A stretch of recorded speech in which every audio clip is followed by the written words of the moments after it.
निर्मल seeds private limited कंपनीने शेतकऱ्याला फसवल्याचे सिद्ध झाले आहे। शेतकऱ्याने जिल्हा ग्राहक तक्रार निवारण आयोगाकडे तक्रार केली आहे। कंपनीने दिलेल्या वांग्याच्या रोपाला वांगे आलेच नाही। तब्बल 5 महिने उलटून गेले तरी फळ मात्र आले नाही। कृषी अधिकारी यांच्या अहवालानुसार कंपनीची सापडली चुकी। शेतकऱ्याने मागितली संपूर्ण नुकसान भरपाई। गेल्या अनेक महिन्यांपासून शासनाच्या विनवण्या करत असलेल्या शेतकऱ्याला आता प्रतीक्षा न्याय मिळण्याची जिल्हा ग्राहक तक्रार निवारण आयोगात तक्रार दाखल व कंपनी आणि नर्सरी यांना वकिलांची नोटीस। राज्यात अनेक कंपन्या शेतकऱ्यांना फसवणूक करताना दिसत आहेत। त्यात भर म्हणून निर्मल सीड्स प्रायव्हेट लिमिटेड कंपनीने जे बीज दिले त्यामुळे शेतकऱ्याचे 5 लाख रुपयाचे नुकसान झाले आहे। नमस्कार, मी स्वप्नील गोवर्धने, आपला महाराष्ट्र उपसंपादक। आम्ही वरवंडी गावातील एक केस घेतली होती। ज्या वरवंडी गावामध्ये एक घटना घडली। प्रायव्हेट लिमिटेड कंपनी निर्मल सीड्स प्रायव्हेट लिमिटेड कंपनी या कंपनीने एका शेतकऱ्याला वांग्याचं रोपं दिले होते आणि त्या रोपं दिल्यानंतरून तब्बल 5 महिन्यानंतरूनपर्यंत शेतकरी थांबले, परंतु त्या वांग्याच्या रोपाला काही वांगेच आले नाही। अशी घटना घडल्यावरती आम्ही वारंवार कंपनीशी संवाद साधण्याचा प्रयत्न केला, परंतु असे काही झालं नाही। शेतकऱ्यांनी संवाद साधायचा प्रयत्न केला, शेतकऱ्यांनी त्यांना विनवण्या केल्या, परंतु असं काही झालं नाही। आणि त्याच्यानंतरून कृषी अधिकाऱ्यांकडे शेतकऱ्याला जावं लागलं। कृषी अधिकाऱ्यांनी जो रिपोर्ट दिला त्या रिपोर्टमध्ये असं दिलेलं आहे की निर्मल सीड्स प्रायव्हेट लिमिटेड कंपनीची 80% चुकी आहे।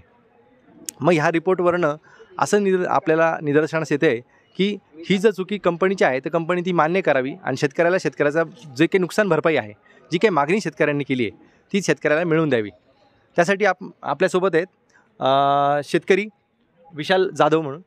बोला। नमस्कार। हां विशाल, तुम्ही ही ग्राहक तक्रार निवारण केंद्रामध्ये तुम्ही उभा आहात, तर काय सांगाल, तुम्ही इथे तक्रार कधी दाखल केली? आम्ही 18 जानेवारीला तक्रार इथे आपण दाखल केली।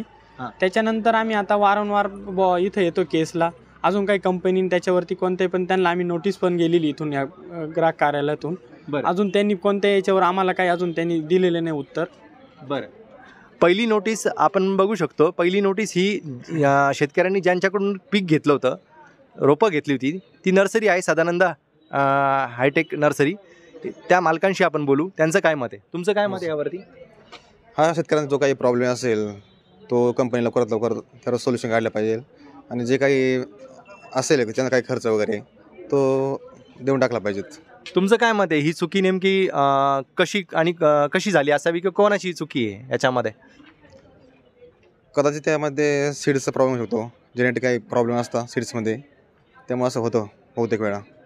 बरं, आपण बघू शकतो की सीड्समध्ये काही प्रॉब्लेम असू शकतात। सेम टू सेम रिपोर्ट कृषी अधिकाऱ्यांनी जो रिपोर्ट दिला आहे त्याच्यामध्ये असं नमूद केलेलं आहे की असं होऊ शकतं, परंतु याच्यामध्ये शेतकऱ्याची काय चुकी हा मोठा प्रश्न आहे। शेतकऱ्यांनी जे पीक घेतलं होतं त्याच्यासाठी जी ट्रीटमेंट होती ती ट्रीटमेंट परिपूर्ण दिली, परंतु त्या पिकाला वांगे न आल्यामुळे त्यांचं तब्बल 5 लाख रुपयाचं नुकसान झालेलं आहे।